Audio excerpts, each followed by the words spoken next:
Hi, my name is Sina Muscarina. As said, I'm a psychologist and I did also do a nursing education. I currently work in a hospital in psychiatry. And this was something that's in German called Fachbereichsarbeit, but for me it serves also as an equivalent to a Bachelor of Science in Nursing Science. And so that's how I present today. And it's about the aspects of LGBTI, aging and aged care nursing in German-speaking countries. It's a literature review, and the literature suggests that there is that nursing care for aging sexual minorities is a relatively new area of research. There is a lack of nursing care facilities, especially for LGBTI seniors, and limited knowledge of nurses in these areas. The content of the lecture will be about, first I will talk a little bit about the method, the research question, and the terminology. I will probably skip the terminology since I'm within a context of the people. So, yes. And then I will talk about a little bit about the history of the LGBTI movement, which is very important for understanding what people need when they get older, from where they come from, and what has been the roots of their sometimes identities or problems in our society, and of course they carry that with them when they get older. And then I will get into the nursing care of LGBTI seniors, the spectrum of needs. The main problem is that, of course, LGBTI seniors are not a homogeneous mass of people. They are very different amongst each other, so in some literature the label itself is served as problematic because just because the people are minorities, that doesn't make them automatically get along with each other, plus like to live with each other. For me, in my work, it was easier, of course, to use the term because within the spectra of the research I did, it wasn't possible to elaborate too much on the label problems. But of course, this is a problem that's not to be taken lightly. And also, some people don't use the STAR method for inclusion or of the gender variants. I'm doing it here, but of course, I'm aware that there are other discourses. Yeah. Then there are, I will discuss the models of aged care nursing, criteria for inclusion of LGBTI seniors, models of nursing care that I think are suitable, and selected LGBTI aged care projects in Germany, Austria, and Switzerland. Switzerland, the German-speaking parts of Switzerland. And the possibilities of schooling for registered nurses. Then I will present the conclusion of the literature review. So, this is a literature review. It's situated in the queer theories, which questions the models of heteronormativity, and lesbian, gay, bisexual, transgender, intersex are on a sliding scale of sex and identity specters. And so this, I think this picture shows it very well in my opinion. Yes. Okay. The main literature has been done in the USA and Australia, and there are some important literature also in Germany, for example. And sometimes what happened is also that the states, for example, Germany or Austria, they have made a project where they evaluated what kind of facilities are there. So there is a rising awareness of these issues, of these problems. happens when people get older. So the research questions have been for me, what are the needs and characteristics of aging LGBTI seniors? How is it possible, or is there a method of raising awareness for LGBTI seniors in the work of professional nurses? And then what kind of projects are there? Single project for LGBTI aged care. Okay, so I skipped the terminology because I'm sure you're well aware. I'm not talking to a hetero-mononormative community now, which sometimes is hard. I will get now in the history of the LGBTI movement, which, as I pointed out, is by no means a monolithic value. In the aged care facility, what is important is it's divided in the literature, they divided the pre and post Stonewall generation. What does this mean? The Stonewall generation is the people that basically benefited from the Stonewall riots, which to begin before the Stonewall riots have been taking place in New York City. It was a bar, it's called the Stonewall Inn, and there were people in the 60s and the 70s, it was when the hippie movement started and the anti-war movement, they have been meeting there, also sex workers or people of other minorities, and the police frequently came there to arrest people for being who they are. And at one point, triggered also by these anti-war movements, they decided to help themselves and not let this happen anymore. And so they had a week of fights, and also a lot of some people died, and it was with the police.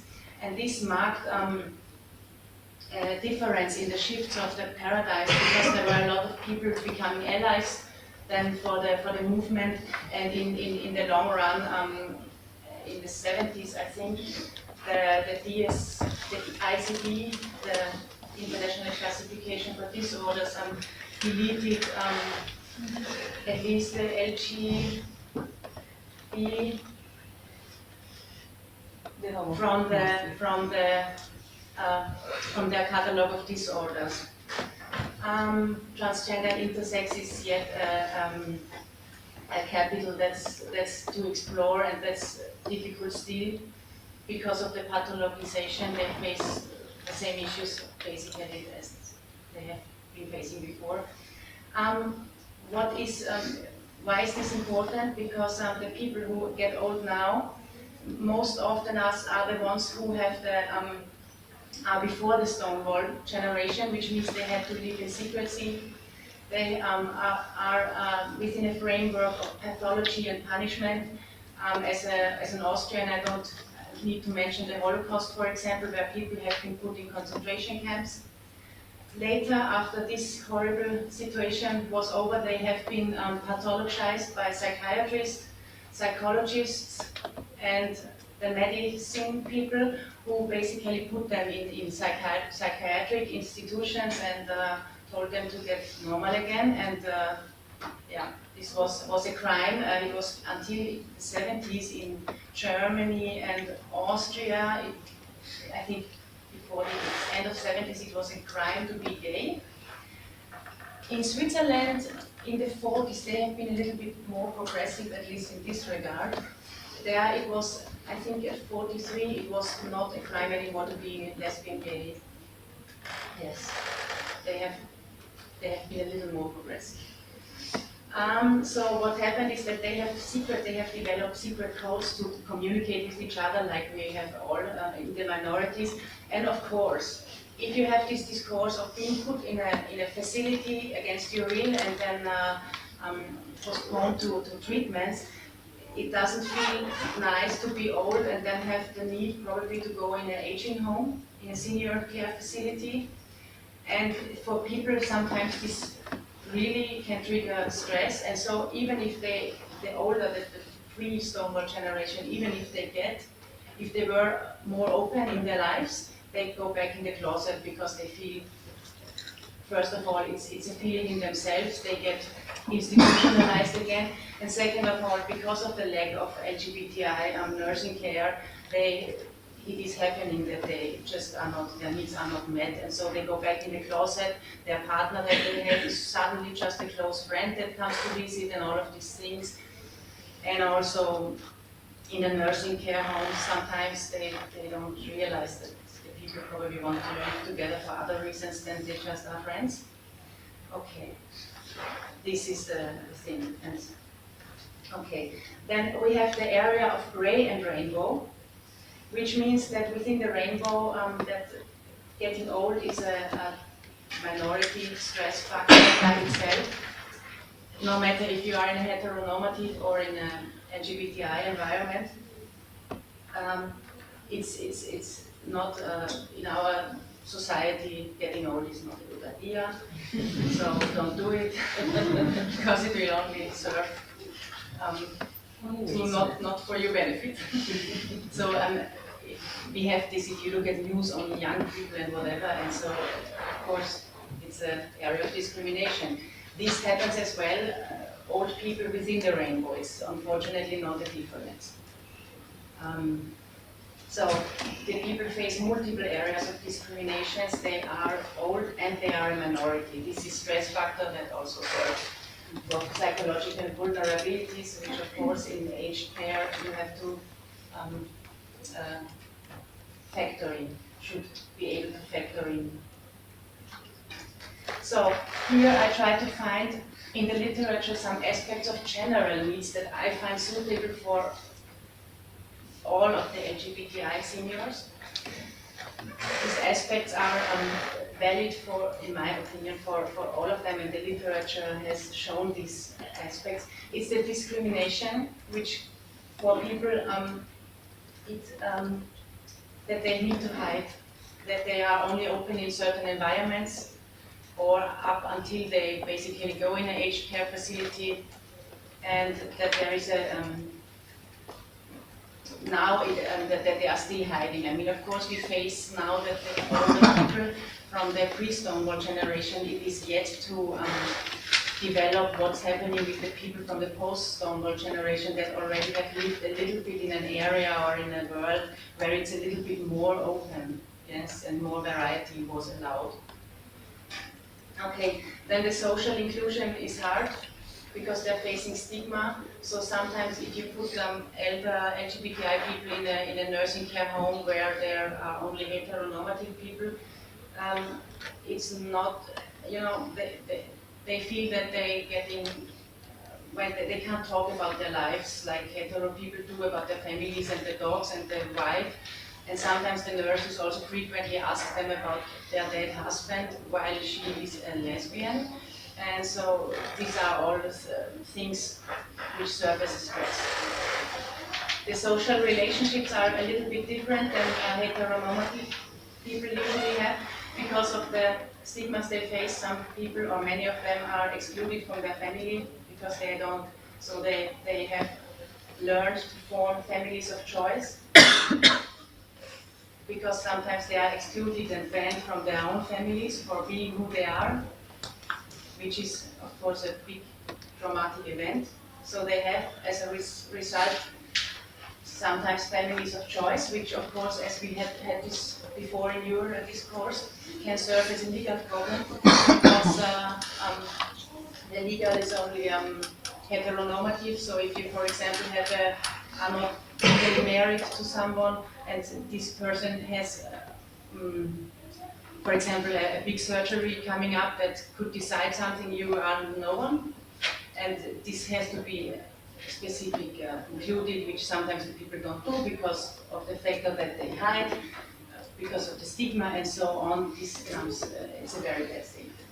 Then what is important is the safe spaces where they can be amongst each other, that to feel safe, as it says, and also to share the knowledge, to share knowledge of their being. And also what the general need is the outing is a stress factor all the time, because they feel that in a heteronormative environment they have to out themselves all the time, over and over and over and over again. Which means that they constantly have to explain themselves to people that should take care of them, that should know more about them and should be of assistance, and they constantly need to And this also serves as a factor of re-traumatization, for example, especially if you're, which I will mention later, medicalized, for example, intersex, who have been long time, still, probably it's not so long ago, who have been forced to assign to one sex, even without the knowledge when they were babies. And this is post-traumatic. I mean, in the biography it shows it. There has been research that it shows. About all of them, I think the side factor is about all of them, and the intersection also with the class and being poor.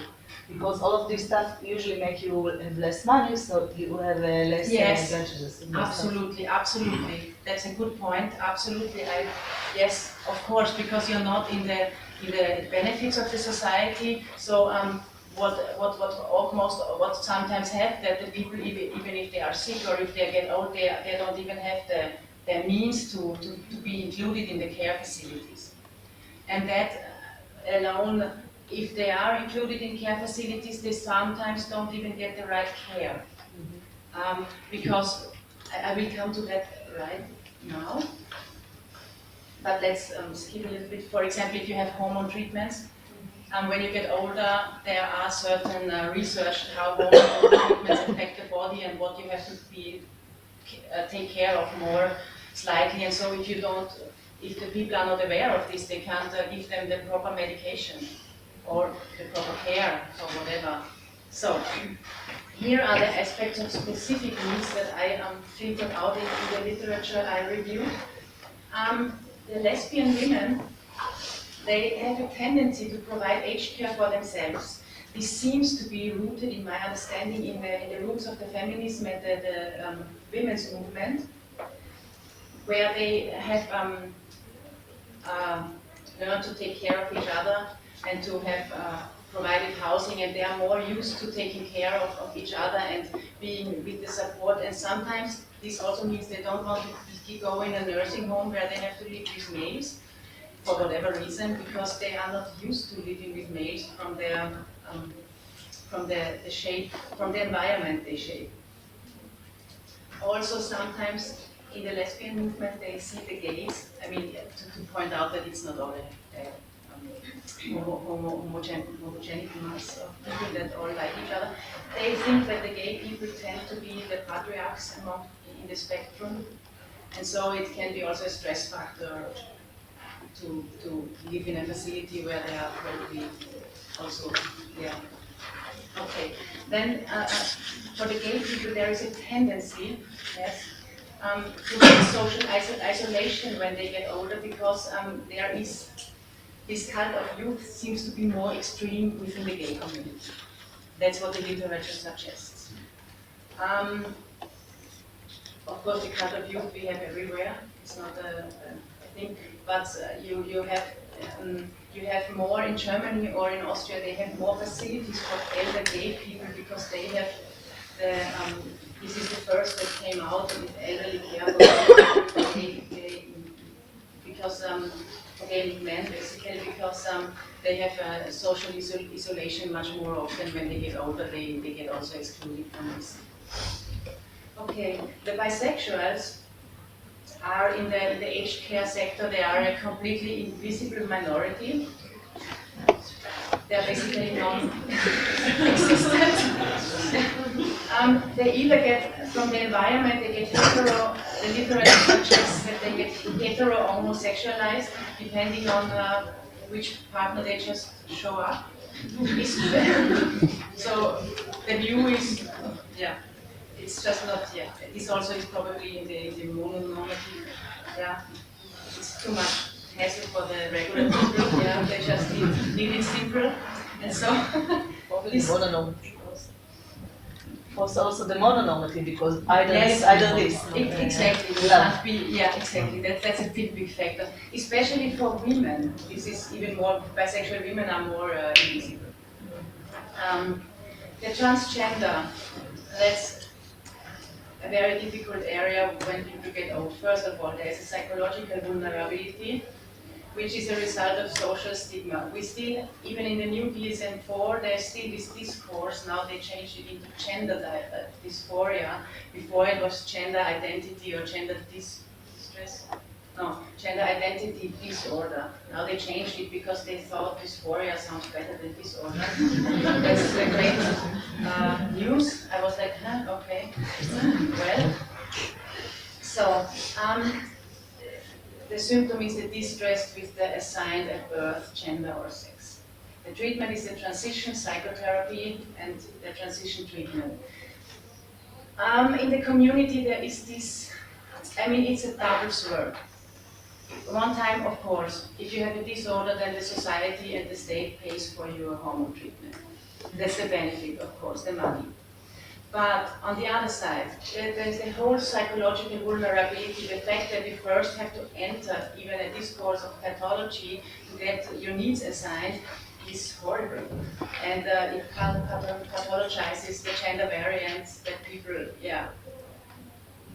Then another thing, what I found, there were films in the USA about people who have made a transition, that they have still, for example, ovaries or uteri in their body because they didn't remove them. And so when they have, they are, for example, they have now transitioned to the male identity in their view, but they have still the ovaries, so they don't get care for this. So what happens sometimes is that they have cancer and nobody, there was unfortunately I don't remember the film anymore, which is a bad thing actually, but there was a film about a woman, basically, Kelly, that has transitioned, and she died of uterus, of ovarian cancer because she didn't find a facility that takes care of her.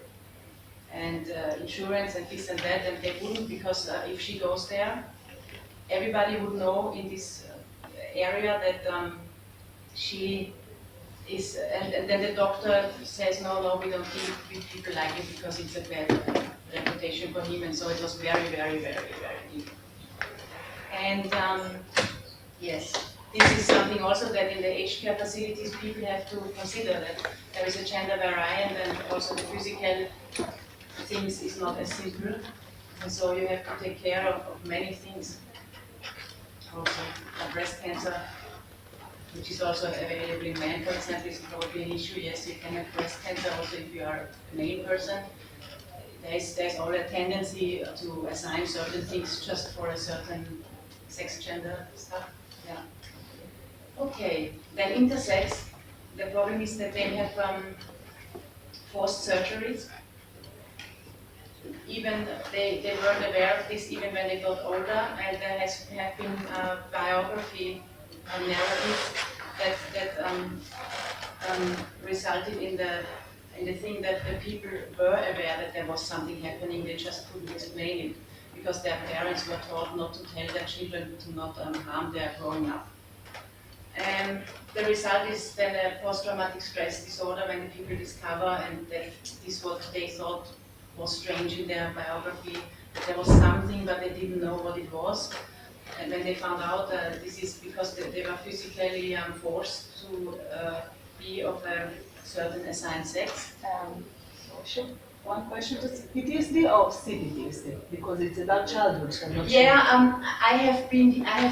For me PTSD encompasses also the CPTSD, because as you are aware probably CPTSD is not an official diagnosis. Yeah, I know, but of course it's more likely CPTSD. Because it's exactly from childhood. Yes, so. yes, of course. If you want a distinction, it's a more long term, so you say CPTSD and not a one-time thing like being in a war or something and then you come back. That's correct. That's correct, yes. Right now there is a new law happening that also has changed this, that people are not allowed to do these forced surgeries anymore, and that intersex is recognized as a new gender sex variance. The outcome in the elderly care has yet to be seen, how it will be. Yes, there is not much there. So, the framework of support is divided into two areas. One is targeted for specific communities, like for example, lesbians, gays, or transgender. They have their own communities where they have their facilities specified for their needs. which is a problem because it can serve the stigma, it can serve the ghetto factor. The positive thing is that the people are surrounded by people that are aware of their needs, because sometimes also the people who take care of them are in their area of the rainbow, so that is a good thing. And the second thing is the inclusion into mainstream age care support, which is also a problem. The problem is that they don't feel their needs get addressed, that still everything is very much sexualized. And, but it's a good step because the idea is that there shouldn't be a necessity for the rainbow at all. That's where the idea comes from. If you put a star or something that makes it visible, that you basically are excluding by this termini yourself. It's this, so these two frameworks are basically are. Then there are criteria for being LGBTI inclusive in nursing care facilities or in nursing care. It's you have to absolutely avoid binary gender attributions. For example, if you have restrooms or shower facilities, or nice photos of families with dogs, or with Catholic crosses, not so good idea, which is a problem per se, because sometimes these nursing care facilities are sponsored by the Catholics or by the religious organization, because caring the agape is a big thing, but of course they are not open-minded enough for this kind of community, which is a problem. One time it's good, and at other time it's a bad situation for people who suffer from minority stress and are excluded. The private sphere is very important. They have to decide and have to be in control of which input to share when. If they go to a dentist, it's not necessary to know that this person has transitioned from male to female or whatever. It's not necessary. And sometimes this happens in the discourse in hospitals, for example, that this is all aware, and the people, there have been research that they have been made fun of because of this, and the guy just wanted to have a dentist appointment. This is a bad thing. Empowerment, they have to have the ability to have shared spaces, and also their knowledge is important for their own care. It's not like we care for you and we know what's best for you, but they say, I want this kind of care, this is good for me because blah, blah, blah. Yeah. And the name is also an important thing. It's not so easy to change the legal name. You have to be aware that people have a name of choice, and consider this. So there are two nursing care models that I think are very good for everyone, but also for LGBTI people. It's a biography-centered nursing care. Robert Butler was a famous gerontologist in the US. Okay, I'm almost done. Great. And he also, what his idea was that the reflection of life and the life review also helps to have a meaningful life in the age, because when you're getting older, you don't have so much of a prospect of the future, but you want to have the feeling that the life you live is meaningful. And then if you reflect that, if people are aware of your biography, of your history, it's also for avoiding re-traumatization and also for gaining trust. This is a good thing, I think. Then the theory of interpersonal relations, Hildegard Peplau, she was an American nurse. That nursing itself is a significant therapeutic process. The nurse has different roles as a friend, educator, caretaker, share of knowledge. And it also strengthens psychological resilience in dealing with harsh factors. Okay. So I will skip I have several projects in Switzerland, Austria. I will skip that, and we'll skip to the result. The result of the literature shows that the use of the term LGBTI, as I said before, is a problem in itself, because it's not a homogenic mass. But sometimes also the literature if you have the headline that says LGBT, and then you only read about LNG, and the others are just one sentence, second sentence, it's okay. It's not very, it's only about LNG. the age of liberalization, there is an increase of LGBTI seniors. The outcome, what this means in the aging care, is yet to come. There is a lack of research. If you read the articles, they all sometimes quote themselves, which is a good thing, because for me it was easy to find, but a bad thing because you really know, oh my God, there's nothing happening.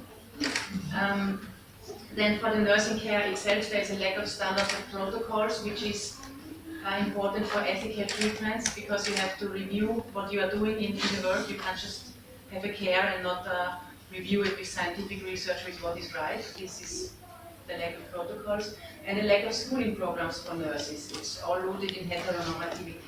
And although there are areas where there is aged care for LGBTI seniors, it's minimal. It's not because, wow, we have one house in whole Austria that does this.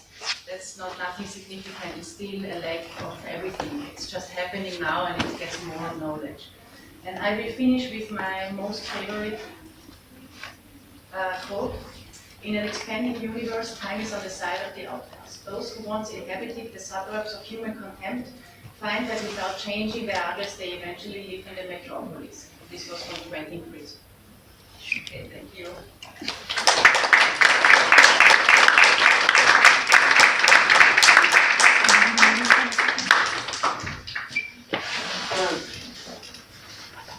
Okay, so now we have some time.